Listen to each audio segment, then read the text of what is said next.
First of all, I would like to thank the leadership of CITU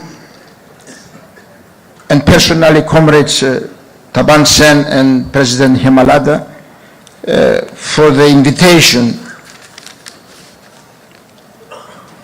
to have this possibility to attend your 18th National Congress. On behalf of more than 105 million members of the World Federation of Trade Unions from 134 countries from all corners of the earth, I convey to you and through you to the working class of India militant class greetings. CITU is a valuable member for the WFTU, not only because of the huge number of members it represents, but mainly because of its rich and militant history and its stable anti-imperialist and anti-capitalist class orientation. Rightly has a position in the Secretariat of our Federation, and Comrade Devroy is one of the Deputy General Secretaries of the World Federation of Trade Union. Your Congress is taking place at a time that global geopolitical and economic rivalries continue to directly threaten world peace and security, even with the risk of nuclear destruction. Imperialist wars, interventions, sanctions, and blockades continue and intensify. Workers around the world are facing the generalization and deepening of the capitalist crisis, accompanied by new attacks on their rights and achievements, a dramatic widening of social inequalities, further environmental degradation, and reckless over-exploitation of our planet's natural resources. The genocide of the Palestinians in Gaza and the unbelievable brutality it has shown and continues to show before the eyes of all humanity by the Israeli state has once again revealed in all its grandeur the hypocrisy, cynicism, and inhuman nature of imperialism. Because the whole world knows that this behavior wouldn't be possible without the support and the courage by the United States, the European Union, and their other NATO allies. The WFTU, as always, stands by the Palestinian people. We know very well from the international experience that the ceasefires and agreements imposed by imperialist power under their control and supervision cannot ensure just or lasting peace. Our solidarity actions will continue and intensify until the establishment of the independent Palestinian state in the 1967 borders with East Jerusalem as its capital.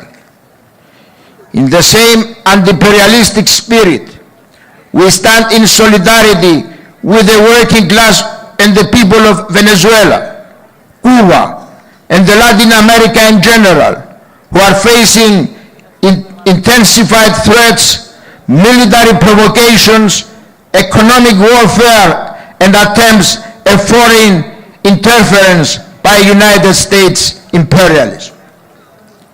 The deepening of the capitalist crisis makes the attacks against labor and social achievements and democratic and trade union freedoms becoming even harsher and intense.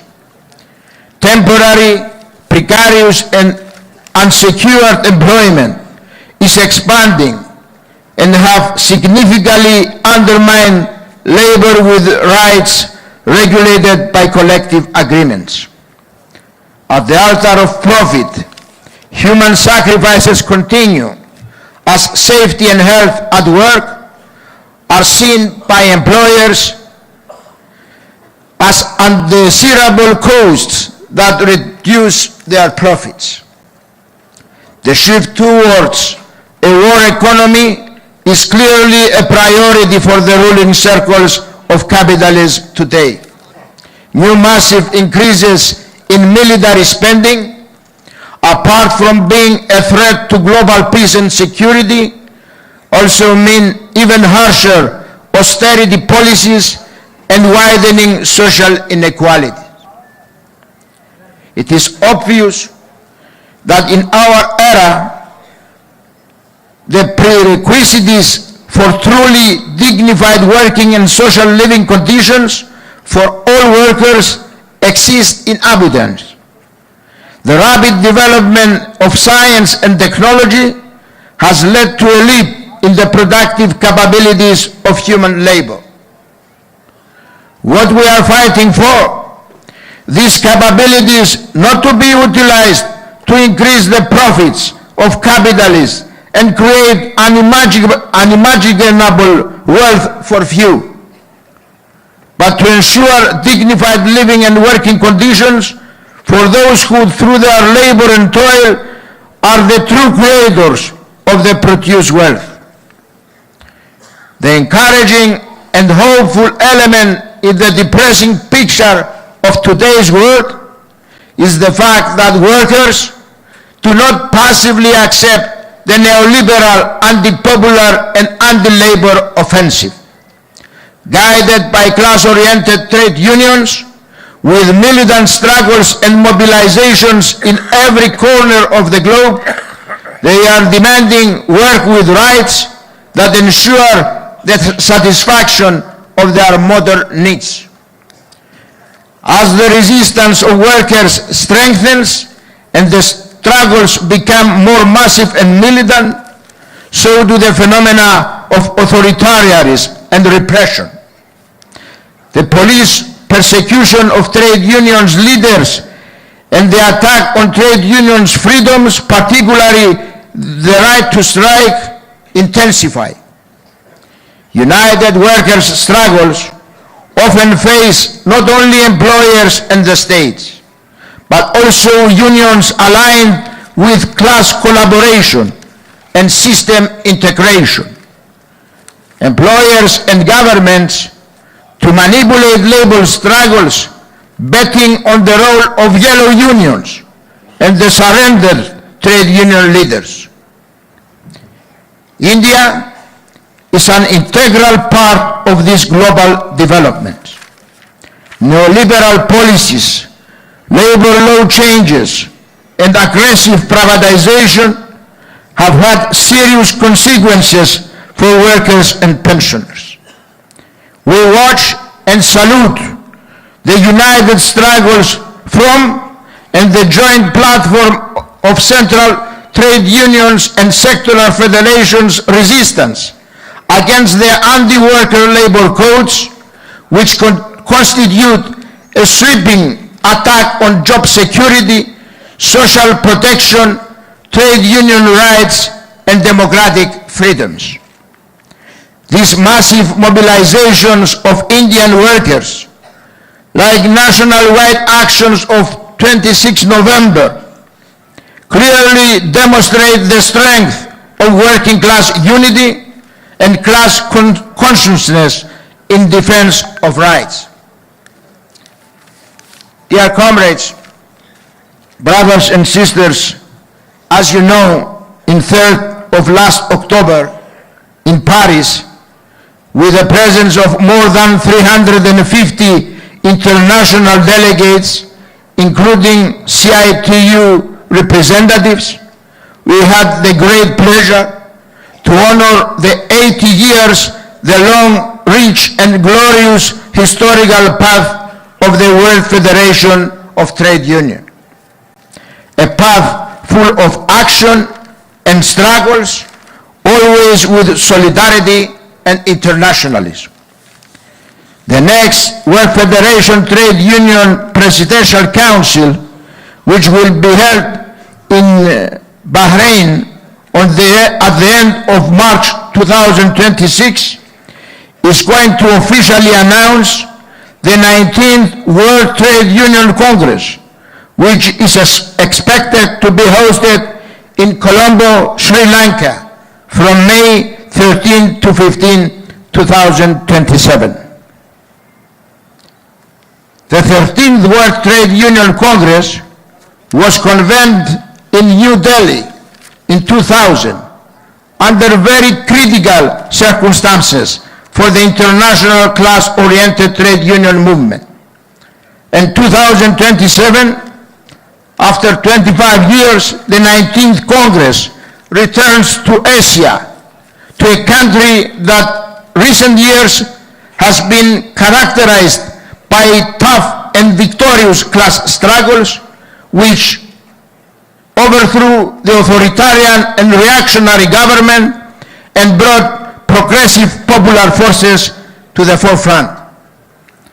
I have no doubt that CITU, along with the other WFTU members organizations in India and the region, will contribute significantly to the success of this Congress, which will be held in your neighborhood. It is our humble ambition that our 19th Congress will be another shining milestone in the historic course of our movement, continuing its 80-year path with the same vision that inspired its founding. For a world without wars and imperialist interventions, without exploitation and discrimination, where work will be permanent, stable, regulated, and safe. Dear comrades, once again, I wish you every success in your Congress and, of course, in your future struggles for the rights of the Indian workers. I am aware that you are currently preparing for a nationwide strike on February 12, 2026, in which the United Peasants Forum has also declared its participation. It will obviously be a historic, huge, nationwide, all-India popular mobilization expressing the will of the Indian people to resist militantly and decisively the anti-labor and anti-popular policies of the current government that attacks the achievements, rights, and freedoms of workers and the Indian people in general. Be assured that you will never be alone in these struggles. As in the past, you can count and rely on the solidarity and support of the international class-oriented trade union movement, of the WFTU affiliates and friends all over the world, which shall solidly stand in solidarity with your strike action. Long live the unity and struggles of the working class. Long live CITU. Long live WFTU. WFTU Zindabad!